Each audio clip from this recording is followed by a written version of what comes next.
2018లో ఏదైతే ఆర్ఎస్ ప్రవీణ్ కుమార్ గారు 2018లో చైర్మన్ ట్రిబ్ గా ఉన్న నోటిఫికేషన్ కాపీ ఇది. 2018 ఏదైతే 2017లో ట్రిబ్ ఫామ్ అయిన తర్వాత 2018లో ఆర్ఎస్ ప్రవీణ్ కుమార్ గారు ఏదైతే ఆ రిక్రూట్మెంట్ బోర్డ్ కి సంబంధించి చైర్మన్ గా ఉన్నప్పుడు ఇచ్చిన నోటిఫికేషన్ కాపీ. ఈ నోటిఫికేషన్ కాపీలో చాలా స్పష్టంగా ఏదైతే రూల్స్ ఉన్నాయో వేకెన్సీస్ పొజిషన్ లో చాలా స్పష్టంగా జిఓఎస్ నెంబర్ 81 ని ఫాలో అవుతాము. ఆ జిఓఎస్ నెంబర్ 81 లో ఏంటంటే ఏవైతే వేకెన్సీస్ ఉంటాయి అవి నెక్స్ట్ నోటిఫికేషన్ కి క్యారీ ఫార్వర్డ్ అవుతాయని చాలా స్పష్టంగా జిఓఎస్ నెంబర్ 81 లో చాలా క్లియర్ గా పాయింట్ నెంబర్ 9 లో చాలా క్లియర్ గా మెన్షన్ చేసి ఉంది.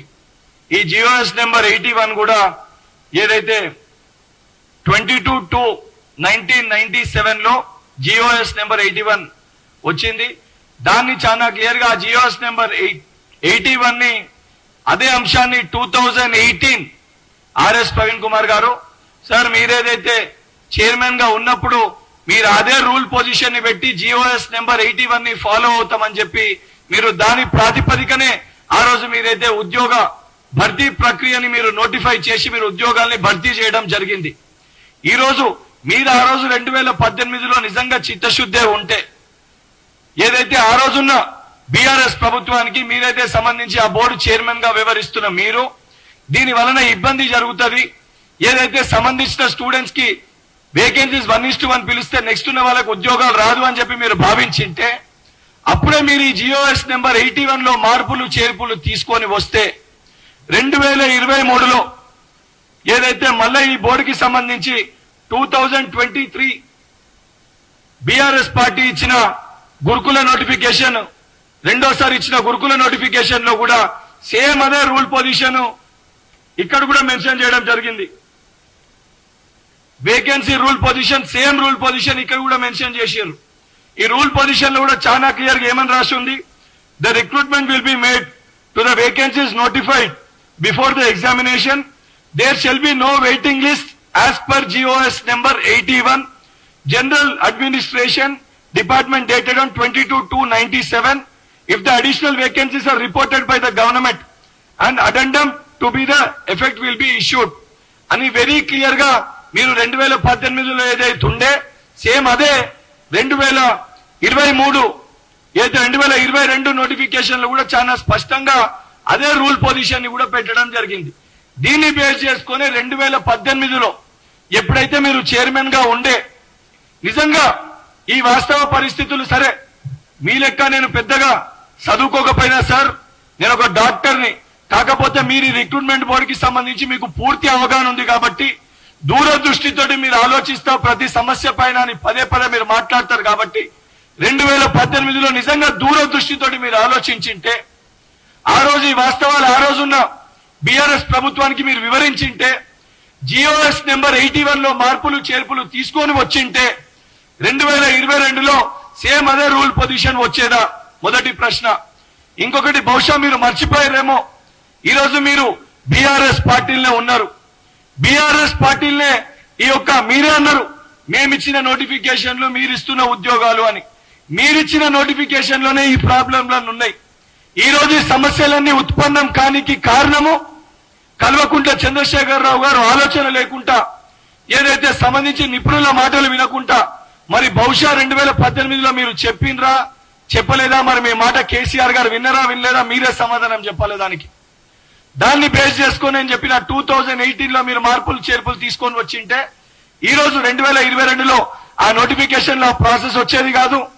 ఏదైతే 2023 నోటిఫికేషన్ లో 2023 నోటిఫికేషన్ లో ప్రాసెస్ వచ్చేది కాదు. ఈ రోజు ఆ సమస్య ఉత్పన్నం అయ్యేది కాదు. అయినా కూడా ఈ సమస్యని పరిష్కరించాలి, ఏ రకంగా పరిష్కరించాలని ఒక ఆలోచనతోటి ముఖ్యమంత్రి గారు సంబంధించిన డిపార్ట్మెంట్ లీగల్ ఒపీనియన్ తీసుకొని ఆ సమస్య పరిష్కారానికై మేము కృషి చేస్తున్నాము. అవన్నిటినీ పక్కన పెట్టి మాకేం సంబంధము మేమేం చేస్తామంటే 100% సార్ నేను సిద్ధంగా ఉన్నాను. ఏదైతే మీరు అన్నట్టు వాస్తవానికి కల్వకుంట్ల చంద్రశేఖరరావు గారిని రమ్మనండి, లేదా వారికి ఆరోగ్యం సహకరించకపోతే వారి యొక్క తనయుడు ఏదైతే షాడో ముఖ్యమంత్రి లెక్క మొన్నటి లెక్క పనిచేశాను చెప్పుకుంటున్నా కల్వకుంట్ల తారక రామారావు గారిని రమ్మనండి. తనతో పాటు వాళ్ళ బావ హరీష్ రావు గారిని కూడా ఎంట పెట్టుకొని రమ్మనండి. కేటీఆర్ గారు, హరీష్ రావు గారు మీరు రండి. మీరు ఎక్కడికి రమ్మంటే అక్కడికి చాలా లెక్కలు తేల్చుకునేది ఉంది. ఏదైతే మీరు చేసిన మోసాలు గాని, మీరు ఇచ్చిన వాగ్దానాలు ఎన్ని మోసాలు చేసిర్రు, ఎన్ని అవకతవకలు జరిగినాయి, ఈ రోజు ఈ సమస్యలన్నిటికీ కారకులు ఎవరు, అసలు జియో 46 తెచ్చింది ఎవరు, 2018లో ఈ జియో నెంబర్ 81 మార్పులు చేర్పులు చెయ్యంది ఎవరు, ఇవన్నిటిపైన చర్చనికి నేను కూడా సిద్ధంగా ఉన్నా. మరి కేటీఆర్ గారిని తీసుకొని వస్తారా, కేసీఆర్ గారిని తీసుకొని వస్తారా, హరీష్ రావు గారిని కూడా వెంట పెట్టుకొని వస్తారా? సమయము, తేదీ, స్థలము మీరు నిర్ణయించుర్రి.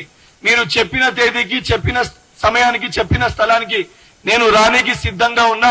ఏదైతే మీ అంతా ఎక్కువ చదువుకోకపోయినా, ఏదైతే సంబంధించి బీఆర్ఎస్ పార్టీలో ఆ లీకేజ్ సమయంలో అదృష్టవశాత్తము నా చదువంతా కూడా, నా అయితే ఇంటర్మీడియట్ గానీ నా స్కూలింగ్ అంతా కూడా కాంగ్రెస్ హయాంలో జరిగింది కాబట్టి ఏ అవకతవకలు జరగకుండా, ఎక్కడ లీకేజ్లు జరగకుండా కంప్లీట్ చిత్తశుద్ధితోటి నా చదువు నేను పూర్తి చేసుకొని నేను డాక్టర్ వృత్తిగా ఏదైతే కొద్దిగా ఆలస్యమైనా కూడా నా మెడిసిన్ ని కంప్లీట్ చేసుకొని ఈ రోజు నేను తెలంగాణ మెడికల్ కౌన్సిల్ గా కూడా ఒక ఎన్రోల్డ్ డాక్టర్ గా ఉన్నా.